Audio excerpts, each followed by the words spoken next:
Hello everybody, I hope all are you doing great. This is Vani, welcome back to my YouTube channel. So जैसे कि आप सब जानते हैं कि मैंने सीयूईटी इकोनॉमिक्स के लिए सीरीज स्टार्ट की हुई है, जिसमें मैंने अभी रिसेंटली माइक्रो इकोनॉमिक्स की सीरीज स्टार्ट की थी। माइक्रो इकोनॉमिक्स का हम यूनिट 1 कंप्लीट कर चुके हैं, दैट इज इंट्रोडक्टरी पार्ट, जिसमें मैंने बताया था माइक्रो इकोनॉमिक्स क्या होता है, central problem of an economy हमने पढ़ा था, उसमें पीपीसी कर्व क्या है, वो सब चीज़ें बहुत डिटेल में मैं कवर करा चुकी हूँ, राइट। उसका वीडियो का लिंक मैं नीचे डिस्क्रिप्शन बॉक्स में मेंशन कर दूंगी, जिसने अभी तक चेक नहीं किया है वो जाकर पढ़ सकते हैं। बहुत ही ईजिली मैंने सब चीज़ें उसमें कवर कराई हुई हैं। आज हम अपना यूनिट 2 स्टार्ट करेंगे, that is consumer behaviour and demand. Important unit रहता है ये, और साथ ही साथ अभी तक जिसने मेरा चैनल सब्सक्राइब नहीं किया है वो चैनल सब्सक्राइब कर लो, सो दैट आपके पास ऐसी इन्फॉर्मेटिव वीडियोस आती रहेंगी।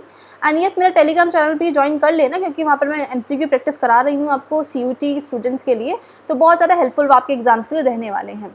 सो नाउ लेट्स स्टार्ट करते हैं अपना आज का topic, that is consumer behaviour and demand. Unit 2 हमारा रहता है, इसमें मैं 2 पार्ट्स लेकर आऊँगी। पार्ट 1 में मैं आज आपको पूरा कंज्यूमर बिहेवियर पढ़ाने वाली हूँ। सेकेंड में हम पढ़ेंगे, जो सेकेंड पार्ट रहेगा उसमें हम डिमांड का पूरा पार्ट पढ़ेंगे, ठीक है। अब डिमांड के पोर्शन में इलास्टिसिटी ऑफ डिमांड क्या है और डिमांड के क्या क्या मेथड्स हैं, वो सब चीज़ें हम इसमें कवर करेंगे। So now let's start with this topic. Alright,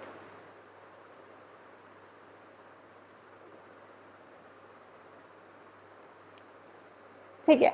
तो इसमें आपका जो स्पेसिफिकली सिलेबस में मेंशन किया है कि कंज्यूमर इक्विलिब्रियम हमें पढ़ना है, जिसमें हमारे पास 2 केसेस, कंज्यूमर इक्विलिब्रियम को पढ़ने के लिए माइक्रो इकोनॉमिक्स में जैसे आपने 11th में भी पढ़ा होगा, तो वहाँ पर हमारे पास 2 अप्रोचेस रहते हैं। पहला रहता है यूटिलिटी अप्रोच और दूसरा हमारे पास रहता है कार्डिनल और ऑर्डिनल अप्रोचेस। हमारे बेसिकली यहाँ पर रहते हैं कार्डिनल एंड ऑर्डिनल अप्रोच, ठीक है। अब कार्डिनल अप्रोच जो है वो आपके सिलेबस में मेंशन है कि कार्डिनल अप्रोच आपको पढ़ना है। ऑर्डिनल अप्रोच के बारे में कुछ भी मेंशन नहीं है, तो ऑर्डिनल अप्रोच हम यहाँ पर नहीं डिस्कस करेंगे, लेकिन ऑर्डिनल अप्रोच इंपॉर्टेंट रहता है। आपके सिलेबस में एनटी ने मेंशन नहीं किया है, तो इसके ऊपर आप मुझे बता देना। अगर आपको वीडियो चाहिए होगी तो मैं इस पर भी वीडियो बना दूँगी, अदरवाइज आपका सिलेबस का क्वेश्चन तो सिर्फ यही है, क्योंकि ऑर्डिनल अप्रोच इंपॉर्टेंट है, इससे क्वेश्चन बन जाएंगे। इंडिफरेंस कर्व क्या होता है, प्रॉपर्टीज़ क्या है आईसी कर्व के, अगेन इंपॉर्टेंट है। तो कुछ चीज़ें आप पढ़कर जाना, छोड़कर मत जाना, right. So now let's start with this topic, that is introductory part हम इसमें पढ़ते हैं। तो पहले अगर हम देखें, यहाँ पर हमारे पास 2 इकोनॉमिस्ट थे, पहला था Alfred Marshall and second is JR. Hicks. अब एल्फ्रेड मार्शल जो थे, उन्होंने बोला था कि जो हम यूटिलिटी है, मींस हम जो भी चीज़ें, जो हमारा सेटिस्फैक्शन होता है, उसको हम किसी टर्म में मेजर करते हैं, उसको हम नंबर्स में मेजर करते हैं। जैसे हम देखते हैं कि हमारी जो हाइट है उसको हम किससे मेजर करते हैं, सेंटीमीटर से मेजर करते हैं, वेट को हम केजी में मेजर करते हैं। ऐसे ही सेटिस्फैक्शन को भी मेजर किया जाता है। सेटिस्फैक्शन के लिए भी एक यूनिट होती है, जिसको हम क्या बोलते हैं, satisfaction, that is called utility. Utility क्या है, want satisfying power of an commodity. किसी भी कमोडिटी की कितनी सेटिस्फैक्शन है, किसी भी कमोडिटी की कितनी सेटिस्फैक्शन पावर है, that is called utility, right. तो उस यूटिलिटी को भी हम मेजर करते हैं किसी टर्म्स में, और उसको उन्होंने जो यूनिट ली थी वहाँ पर, वो क्या ली थी, दैट इज यूटिल्स, राइट। तो उन्होंने वो टर्म क्या ली थी, यूटिल्स ली थी। यूटिल्स की टर्म में हम यूटिलिटी को मेजर करते हैं। जैसे हमने बोला कि हाइट को मेजर करें सेंटीमीटर में, वेट को मेजर करें केजी में, इसी सेटिस्फैक्शन को भी मेजर किया जाता है। Satisfaction is utility. इकोनॉमिक्स में हम सेटिस्फैक्शन क्या बोलते हैं, यूटिलिटी बोलते हैं, want satisfying power of a commodity. इसको हम यूटिल से मेजर करेंगे। तो यूटिलिटी की क्या यूनिट होगी हमारे पास, यूटिल्स हो गई। जैसे कि अगर आपने एक पिज़्ज़ा खाया है, एक पिज़्ज़ा को खाने के बाद आपको 12 यूटिल्स का सेटिस्फैक्शन मिला है, जिसको हम डायरेक्टली बोलेंगे इतना सेटिस्फैक्शन मिला है। कितना सेटिस्फैक्शन मिला वो तो नहीं पता, उन्होंने बोला कि इसको मेजर करेंगे नंबर्स में। उन्होंने बोला कि एक पिज़्ज़ा खाने से मुझे 12 यूटिल्स का सेटिस्फैक्शन मिला, अगर मैं 2 पिज़्ज़ा खाती हूँ तो मुझे 20 यूटिल्स का सेटिस्फैक्शन मिला। तो उन्होंने बेसिकली क्या बोला कि हम चीज़ों को नंबर्स में मेजर कर सकते हैं, और उसको किस में कौन सा यूनिट लिया, उन्होंने यूटिल्स यहाँ पर लिया। उन्होंने क्या बोला कि which can be measured in numerical value is called cardinal. और जिस भी चीज़ को हम न्यूमेरिकल वैल्यू में मेजर करेंगे उसको हमने क्या बोला, कार्डिनल। नंबर्स को जब मेजर करें दैट इज कॉल्ड कार्डिनल। और इसी वजह से जो एल्फ्रेड मार्शल की अप्रोच थी, वो कौन सी अप्रोच थी, that is cardinal approach, right. तो आपसे पूछ लेंगे, क्वेश्चन बनकर आ जाएगा कि जो कार्डिनल अप्रोच थी वो कौन से इकोनॉमिस्ट ने दी थी, एल्फ्रेड मार्शल ने दी थी या फिर जे.आर. हिक्स ने दी थी। तो इसीलिए आपको पता होना चाहिए कि कंपेयरिंग में ये चीज़ें आती हैं, ठीक है। अब ये तो एल्फ्रेड मार्शल की बात थी। अब इधर आते हैं जे.आर. हिक्स। जे.आर. हिक्स ने उनकी पूरी बातों को डिनाई किया। उन्होंने बोला कि नहीं, यूटिलिटी जो कि सेटिस्फैक्शन है उसको हम मेजर नहीं कर सकते हैं। Utility can not be measured but can be ranked. हम उसको रैंकिंग तो दे सकते हैं, लेकिन हम उसको मेजर नहीं कर सकते नंबर्स की टर्म में, कि मैं बोल दूँ कि मैंने 1 रोटी खाई तो मुझे 12 यूटल्स का सेटिस्फैक्शन मिला है, 2 रोटी खा ली तो मुझे 20 यूटल्स मिल रहे हैं, तो ऐसा नहीं है। हम उसको रैंक ज़रूर कर सकते हैं। तो वो किसने बोला था? J.R. हिक्स ने बोला। जैसे मैंने यहाँ पे एग्जाम्पल ले लिया है, कुछ आइटम्स लिए हैं, बर्गर लिया, पिज़्ज़ा लिया, बनाना, एप्पल लिया। तो अगर मैं बोलूँ कि मुझे बर्गर, पिज़्ज़ा, बनाना और एप्पल, इनमें से मुझे सबसे ज़्यादा क्या पसंद है, उसको मैं रैंकिंग दे रही हूँ कि सबसे पहले मैं क्या खाना पसंद करूँगी। सबसे पहले मैंने रैंकिंग दी कि मुझे सबसे ज़्यादा जो पसंद, सबसे ज़्यादा मुझे सेटिस्फैक्शन जो मिलता है वो पिज़्ज़ा खाने से मिलता है। तो फर्स्ट मैंने रैंकिंग दी है किसको? पिज़्ज़ा को। फिर मैंने सेकंड बोला कि मुझे बर्गर अच्छा लगता है, बर्गर से सबसे ज़्यादा सेटिस्फैक्शन मिलता है। सेकंड रैंकिंग मैंने दी है बर्गर को। थर्ड मैंने बोला है कि मुझे एप्पल पसंद है, और फोर्थ मैंने बोला है कि मुझे बनाना पसंद है। तो मैंने यहाँ पर क्या बोल दिया कि जो मेरी सेटिस्फैक्शन है वो उसको मैं रैंक कर पाती हूँ। रैंक कर सकते हैं हम, उसको मेजर नहीं कर सकते कि मैंने रैंकिंग दे दी, सबसे ज़्यादा मुझे पिज़्ज़ा पसंद, फिर बर्गर, फिर एप्पल एंड देन बनाना। ठीक है, तो ये किसने बोला था? J.R. हिक्स ने। तो J.R. हिक्स ने क्या बोला है कि जब हम यूटिलिटी को मेजर नहीं कर सकते हैं, जिस भी चीज़ को हम मेजर नहीं कर सकते न्यूमेरिकल वैल्यू में, उसको ही क्या बोला जाता है? ऑर्डिनल बोला जाता है। इस वजह से इनकी जो अप्रोच थी J.R. हिक्स की, उनकी अप्रोच को क्या बोला गया था? Ordinal approach. तो यहाँ से आपके पास बेसिकली 2 और 4 क्वेश्चन बनकर आते हैं। पहला क्वेश्चन कि अल्फ्रेड मार्शल जो थे उनकी अप्रोच कौन सी थी? Cardinal approach. दूसरा क्वेश्चन J.R. हिक्स की कौन सी अप्रोच थी? ऑर्डिनल अप्रोच थी। ठीक है, कि कौन सी अप्रोच किसने दी है, वो क्वेश्चन बनकर आएगा। थर्ड चीज़ ये आ जाएगी कि जो रैंकिंग के ऊपर, जिसको हम रैंक कर सकते हैं, सेटिस्फैक्शन को रैंकिंग जो कर सकते हैं, वो कौन से इकोनॉमिस्ट ने दी थी? तो J.R. हिक्स ने दी थी। और यूटिलिटी को मेजर किया जा सकता है इन टर्म्स ऑफ यूटिल्स, तो वो किसने दिया था? वो हमारा अल्फ्रेड मार्शल ने दिया था। तो ये इंट्रोडक्टरी पार्ट है इस चैप्टर का, तो ये आपको कुछ पता होना चाहिए इसका। ठीक है, now let's come to the next topic. अब आता है हमारे पास कंज्यूमर्स कौन होते हैं। कंज्यूमर कौन है? हम लोग। तो कंज्यूमर वो इकोनॉमिक एजेंट होते हैं जो यूज़ करते हैं गुड्स एंड सर्विसेज को for direct satisfaction of his और हर वांट्स। हम लोग जो गुड्स एंड सर्विसेज को यूज़ करते हैं अपनी वांट्स को सेटिस्फाई कराने के लिए, जो कंज्यूम करते हैं अपनी वांट्स को सेटिस्फाई कराने के लिए, दैट इज़ कॉल्ड कंज्यूमर्स। जो हम लोग जो भी चीज़ें कंज्यूम करते हैं अपनी वांट्स को सेटिस्फाई कराने के लिए, उसको हम क्या बोलेंगे? कंज्यूमर्स बोलेंगे। अब कंज्यूमर यहाँ पर हमें नहीं हो सकता, कंज्यूमर यहाँ पर कोई भी हो सकता है। कंज्यूमर को एक इंस्टीट्यूशन भी हो सकता है, वो भी कुछ सर्विसेज को कंज्यूम करेंगे, अपनी वांट्स को सेटिस्फाई कराएंगे। एक इंडिविजुअल मीन्स हम लोग भी हो सकते हैं, एक ग्रुप ऑफ इंडिविजुअल भी हो सकता है, और हाउस होल्ड्स भी हो सकते हैं। तो कंज्यूमर कोई भी हो सकता है। तो कंज्यूमर की बेसिक डेफिनेशन है कि कंज्यूमर बेसिकली होते कौन है, राइट। नाउ अब कॉन्सेप्ट आता है यूटिलिटी का, जो मैंने आपको पहले बताया है। वो तो हमारा इंट्रोडक्टरी पार्ट था कि चीज़ें हम पढ़ने के वाले हैं। तो बेसिकली जो मैंने आपको यहाँ पर बताया है, हम यहाँ पर इस टॉपिक में, इस लेक्चर में हम जो डिस्कस करेंगे, आज सिर्फ अल्फ्रेड मार्शल के बारे में पढ़ेंगे, जो यूटिलिटी को हम यूटिल्स में मेजर करेंगे। इनके 2 अप्रोचेस रहते हैं, 1 commodity case and 2 commodity case, वो हम डिस्कस करेंगे आज, राइट। क्योंकि ये वाला पोर्शन आपके सिलेबस में नहीं है, क्योंकि डिटेलिंग पूरा मेंशन है कौन सा अप्रोचेस आपको पढ़ने होंगे। तो अब आते हैं हमारे पास कॉन्सेप्ट ऑफ यूटिलिटी। यूटिलिटी का जो कॉन्सेप्ट था वो है क्या? यूटिलिटी मैंने आपको बताया क्या होता है? Want satisfying power of a commodity. किसी भी कमोडिटी की कितनी सेटिस्फाइंग पावर है, दैट इज कॉल्ड यूटिलिटी। कि आपको कोई भी चीज़ कंज्यूम कर रहे हो, कोई भी चीज़ आप सर्विसेज ले रहे हो, तो उससे आपको कितना सेटिस्फैक्शन मिलता है, कितनी सेटिस्फाइंग पावर है उस चीज़ की, तो उसकी हम क्या बोलेंगे? यूटिलिटी बोलेंगे, राइट। और यूटिलिटी जो कि अल्फ्रेड मार्शल ने बोला था, यूटिलिटी को हम मेजर किस में करेंगे? In terms of utils. Utils इसकी यूनिट है कि यूटिलिटी को हम यूटिल्स से मेजर करेंगे, राइट। अब यूटिलिटी को पढ़ने के लिए हमारे पास 2 अप्रोचेस थी। एक होती है हमारे पास कार्डिनल यूटिलिटी और एक दूसरी होती है ऑर्डिनल यूटिलिटी, जिसमें हम कार्डिनल यूटिलिटी डिस्कस करेंगे कि ये होती क्या है, जो कि हम यूटिल्स में मेजर करते हैं, राइट। तब हम देखते हैं कॉन्सेप्ट ऑफ यूटिलिटी और मार्जिनल यूटिलिटी। यूटिलिटी क्या है? Total utility. टोटल यूटिलिटी क्या हम बोल सकते हैं? तो देखो पहले मैं आपको उसको ग्राफ से समझाती हूँ, टेबल से समझाती हूँ।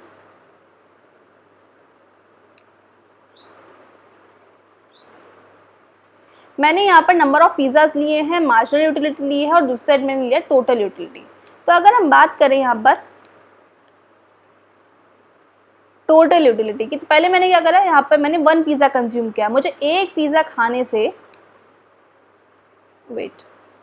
एक पिज़्ज़ा खाने से मुझे कितना सेटिस्फैक्शन मिल रहा है? मेरे इसमें थोड़ा ग्लिच आ रहा है, तो मैं आपको वर्बली बता रही हूँ, राइट। तो मुझे एक पिज़्ज़ा खाने से कितना सेटिस्फैक्शन मिल रहा है, कितनी यूटिलिटी मिल रही है? 8 की यूटिलिटी मिल रही है। ऐसे में जब मैंने दूसरा पिज़्ज़ा कंज्यूम किया, दूसरा पिज़्ज़ा कंज्यूम करने से मुझे कितना यूटिलिटी मिला, 14 यूटिलिटी मिल रहा है। ऐसे ही मैंने थर्ड पिज़्ज़ा कंज्यूम किया, थर्ड पिज़्ज़ा खाने से मुझे और ज़्यादा यूटिलिटी मिली, 18 यूटिलिटी मिल रही है, राइट। ऐसे मैंने फोर्थ पिज़्ज़ा सब कंज्यूम किया तो उसको कंज्यूम करने से मुझे 20 की यूटिलिटी मिल रही है, ठीक है। ऐसे मैंने फिफ्थ पिज़्ज़ा कंज्यूम किया, उसको कंज्यूम करने से मुझे 20 की यूटिलिटी मिली। ऐसे मुझे जैसे जैसे मैं नंबर ऑफ पिज़्ज़ास खा रही हूँ वैसे वैसे मुझे यूटिलिटीज़ यहाँ पर दिखाई दे रही हैं, ठीक है। अब होता क्या है यूटिलिटी के कॉन्सेप्ट में, तो यहाँ पर हमने देखा टोटल यूटिलिटी मेरे पास ये निकल कर आई है 8, 14, 18, 20, 20 और फिर 18। इसका हम कॉन्सेप्ट भी पढ़ेंगे यूटिलिटी का कि जैसे हम सबसे ज़्यादा चीज़ें कंज्यूम करते हैं वैसे वैसे हमारी जो सेटिस्फैक्शन है, जो हमारा यूटिलिटी है वो कम होता चला जाता है। वो लॉ है जो कि ये वाला है, वो हम पढ़ेंगे अभी, राइट। तो अब इसमें अगर मैं मार्जिनल यूटिलिटी का कॉन्सेप्ट देखूँ कि मार्जिनल यूटिलिटी क्या होता है, चेंज इन टोटल यूटिलिटी, जो टोटल यूटिलिटी में जो भी चेंजेस आ रहे हैं उसको ही हम क्या बोलेंगे, मार्जिनल यूटिलिटी बोलेंगे। तो जैसे टोटल यूटिलिटी क्या है, TU is the sum of all marginal utilities obtained from consumption of additional unit of a commodity या फिर different units of a commodity। जो भी हमारी मार्जिनल यूटिलिटी जो हमारा निकल कर आया है उन सब का सम जो हम करेंगे डिफरेंट यूनिट्स ऑफ कमोडिटीज़ को कंज्यूम करने से, उसको ही हम क्या बोलते हैं, टोटल यूटिलिटी, उसको ही हम क्या बोलते हैं, टोटल यूटिलिटी बोलते हैं, ठीक है। तो यहाँ पर हमारे पास मार्जिनल यूटिलिटी क्या है, चेंज इन टोटल, या फिर हम इसको बोल सकते हैं change in total utility. Marginal utility हम यहाँ पे निकालें तो क्या होगा, चेंज इन टोटल यूटिलिटी। इसमें कुछ something glitches there, wait for a while.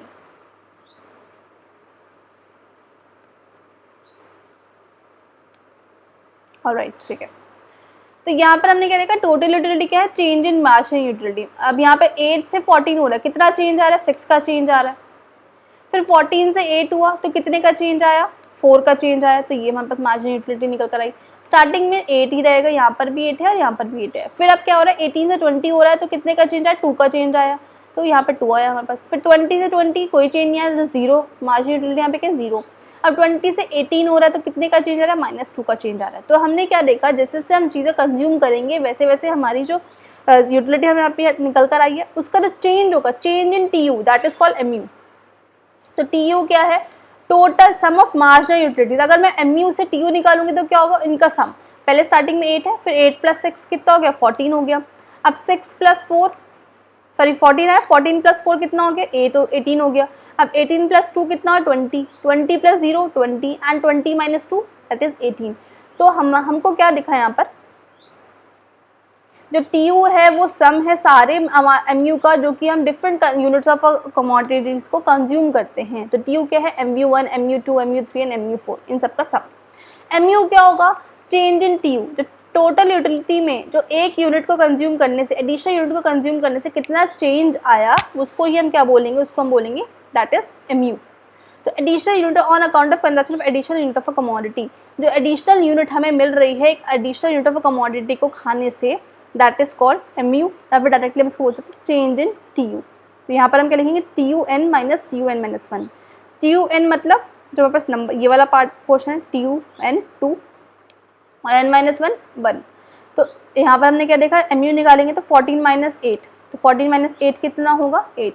तो ये होगा हमारे पास क्या, MU। तो ये था हमारे पास MU और TU का कॉन्सेप्ट। आपसे पूछ सकते हैं कि MU क्या होता है और TU क्या होता है, right. Now let's come to the next topic, that is law of marginal utility. इससे ज़्यादा इंपॉर्टेंट जो है आपके पास लॉ है MU का, या फिर हम बोल सकते हैं, पहले हम लॉ डिस्कस करेंगे फिर मैं आपको एक ग्राफ बताऊंगी। तो मार्जिनल यूटिलिटी का लॉ क्या बोलता है, MU का जो लॉ है ये मोस्ट इम्पॉर्टेंट आपके पास रहता है।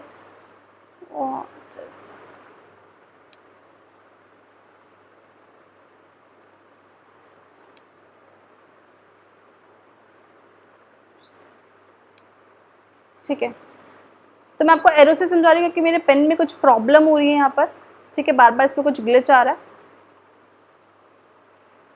राइट।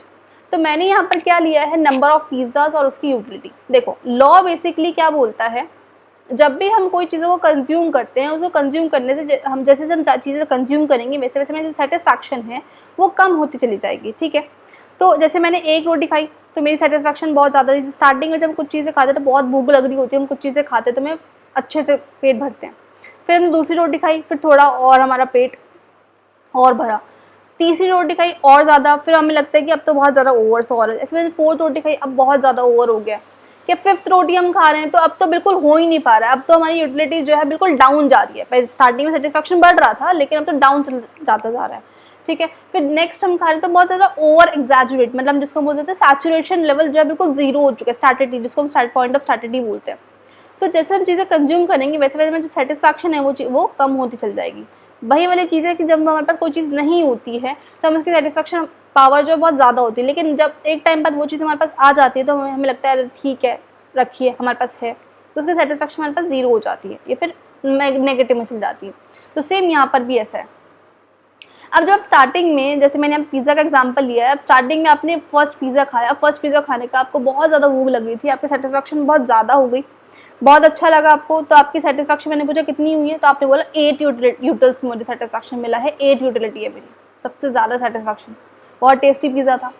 फिर आपने सेकंड पिज़्ज़ा, पूरा एक पिज़्ज़ा खा चुके हो और आप किसी ने आपको बोला सेकंड पिज़्ज़ा भी खाना है आपको, जब आपने सेकंड पिज़्ज़ा खाया तो अब आपका पेट भर गया लेकिन आप खा रहे हो तो आपको इतना अच्छा नहीं लगा जितना अच्छा आपको पहले लगा था, तो आपकी जो सेटिस्फैक्शन है वो थोड़ी कम हो गई, 6 हो गई, ठीक है। अब यहाँ पर जो मैं एजम्पशन, इसको जो लॉ को हम पढ़ रहे हैं उसको लेने से पहले हम एजम्पशन लेकर चलते हैं। यहाँ पर जो भी हम चीज़ें कंज्यूम करेंगे वो एक कॉन्टिन्यूस प्रोसेस होगा, ये नहीं होगा कि मैंने अभी एक पिज़्ज़ा खाया मैंने थोड़ा ब्रेक लिया उसके बाद में पिज़्ज़ा दूसरा कंज्यूम करूँगी, नहीं, आपको कॉन्टीन्यूसली अपने प्रोसेस को कंटिन्यू रखना है। कंजप्शन जो है कॉन्टीन्यूस प्रोसेस है, खाते जाना है, ठीक है। दूसरी चीज़, यहाँ पर हम अपनी क्वांटिटी को भी चेंज नहीं कर सकते। क्वांटिटी को चेंज करने का मतलब, अगर आप एक मीडियम साइज़ पिज़्ज़ा खा रहे हो तो आप मीडियम साइज़ ही खाओगे, आप ये नहीं कि पहले आपने मीडियम साइज़ खाया फिर आपने एक्स्ट्रा लार्ज खा लिया, तो ऐसा नहीं होगा।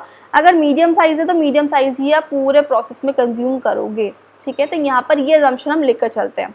अब जो मैंने देखा कि पहले मैंने एक पिज़्ज़ा खाया तो मुझे सेटिस्फैक्शन बहुत ज़्यादा था, मुझे 8 यूटिलिटी मिली, सेकंड पिज़्ज़ा खाने से मुझे सेटिस्फैक्शन जो है थोड़ा कम हुआ क्योंकि मेरा पेट ऑलरेडी भर चुका था, लेकिन मुझे खाना है कि कॉन्टिन्यूस प्रोसेस है। फिर मैंने थर्ड पिज़्ज़ा खाया, थर्ड पिज़्ज़ा खाने से मेरा सेटिस्फैक्शन और कम हुआ, तो मेरा सेटिस्फैक्शन 4 हो गया कि कम हो रहा है जैसे हम चीज़ें ज़्यादा खाते हैं। अब किसी ने बोला कि नहीं, फोर्थ भी आपको कंज्यूम करना ही पड़ेगा क्योंकि कॉन्टिन्यूस प्रोसेस है, खाना तो है हमें, तो लेकिन आप नहीं कह रहे हो कि नहीं मुझसे नहीं खाया जाएगा, आपको खाना है, खाया आपने, सेटिस्फैक्शन आपको इतना अच्छा मज़ा नहीं है जितना आपको पहले वाले में, सबसे पहले वाले में आया, तो आपका सेटिस्फैक्शन और कम हो गया, ठीक है। अब जब आपने फिफ्थ पिज़्ज़ा खाया तो आपका सेटिस्फैक्शन बिल्कुल ज़ीरो कि अब तो हो ही नहीं सकता है, बस खाना तो पड़ेगा क्योंकि बोला है, लेकिन सेटिस्फैक्शन बिल्कुल कुछ नहीं है, खा रहे हो बस बिना मन के, तो सेटिस्फैक्शन यहाँ पे आपको कैसा हो गया, ज़ीरो, एक नंबर बिल्कुल ज़ीरो हो चुका है। लेकिन अब बोला कि 6 पिज़्ज़ा भी खाना पड़ेगा और सेटिस्फैक्शन ज़ीरो होने के बाद भी, तो जब आपने वो 6 पिज़्ज़ा खाया तो आपका पॉइंट तो यहीं पर ही कंज्यूम बिल्कुल ख़त्म हो चुका था, बिल्कुल ओवर कंजप्शन हो रही थी, ये तो आपको बिल्कुल ही ओवर कंजप्शन से भी बाहर है, वॉमिट भी हो सकती है, ये वाला कंडीशन आ गया 6 पिज़्ज़ा में, तो ठीक है। तो यहाँ पर जो आपका सेटिस्फैक्शन है वो कैसे हो गया, -2, मीन्स आपका सेटिस्फैक्शन यहाँ पर नेगेटिव में जा चुका है। तो ये हमारा लॉ बोलता है कि जैसे से हम चीज़ें कंज्यूम करेंगे वैसे वैसे हमारा जो सेटिस्फैक्शन है वो कम होता चल जाएगा, एक पॉइंट पर 0 होगा और दूसरे पॉइंट पर वो लास्ट में तो बिल्कुल नेगेटिव में हो जाएगा। और जहाँ पर सेटिस्फैक्शन 0 होगा उस पॉइंट को हम क्या बोलते हैं, पॉइंट ऑफ स्टैटिटी या फिर पॉइंट ऑफ सैचुरेशन। तो आपसे पूछ लेंगे कि उस पॉइंट को, सेटिस्फैक्शन को क्या बोलते हैं जब सेटिस्फैक्शन बिल्कुल 0 होता है, that is called point of saturation और we can say point of satiety, right. तो यही वो लॉ है, इसको मैंने ग्राफिकली आपको बताया है। ग्राफिकली अब यहाँ पे जो लिखकर आता है मतलब स्टेटमेंट की फॉर्म में, वो क्या है आपके पास, this law states that as unit of a goods consume increase, जैसे से आप अपनी यूनिट्स कंजप्शन जो है वो बढ़ाओगे, जो आपका मार्जिनल यूटिलिटी है उस गुड की, MU जो है उस गुड की, वो क्या होती चली जाएगी, डिमिनिश, कम होती चली जाएगी, ठीक है। तो यही वो लॉ बोलता है। और यहाँ पर हमने देखा at point 0 is called point of satiety और we can say point of saturation. जिस पॉइंट पर हमारा जो पॉइंट है वो 0 होगा, यूटिलिटी 0 होगी, उसको हम क्या बोलेंगे, पॉइंट ऑफ स्टैटिटी और we can say point of saturation. तो ये था हमारा law of MU, important law है, राइट। यहाँ तक हमने पढ़ा MU क्या होता है, TU क्या होता है, सैचुरेशन क्या है, MU का लॉ हमने देखा, ठीक है। अब यस, यहाँ पर हमारे पास ये ग्राफिकली रिलेशनशिप बनकर आती है TU और MU के बीच में, विच इज़ अगेन इम्पॉर्टेंट है, इससे तो क्वेश्चन हमेशा ही आते हैं और आएंगे भी। इसमें हम लॉ रिलेशनशिप में क्या देख रहे हैं,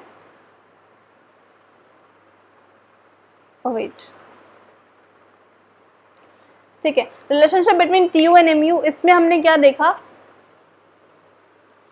तो अगर मैं इस चीज़ को ग्राफिकली दिखाती हूँ, एम यू और टी यू के ग्राफ को मैं यहाँ पर बनाकर दिखाती हूँ, तो ग्राफिकली हम क्या देखते हैं, जो टी यू है हमारे पास, पहले मैं टोटल यूटिलिटी बना रही हूँ, टोटल यूटिलिटी हमारा क्या हो रहा है, 9, 15, 18, फिर 18 हो गया कांस्टेंट है और फिर 15 कम हो रहा है।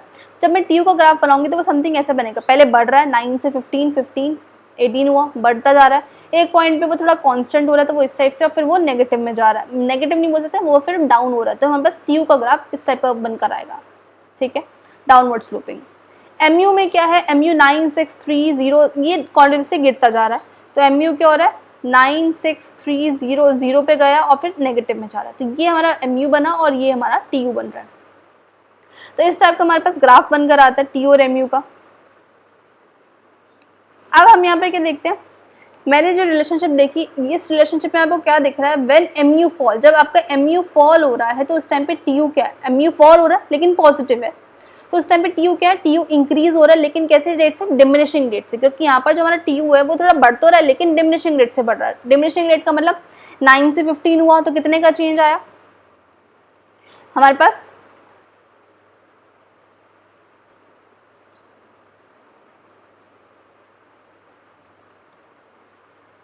ठीक है, तो हमने देखा यहाँ पे 9 से 15 हो रहा है, तो 9 से 15 में कितने का चेंज आ रहा है, 6 का चेंज आ रहा है।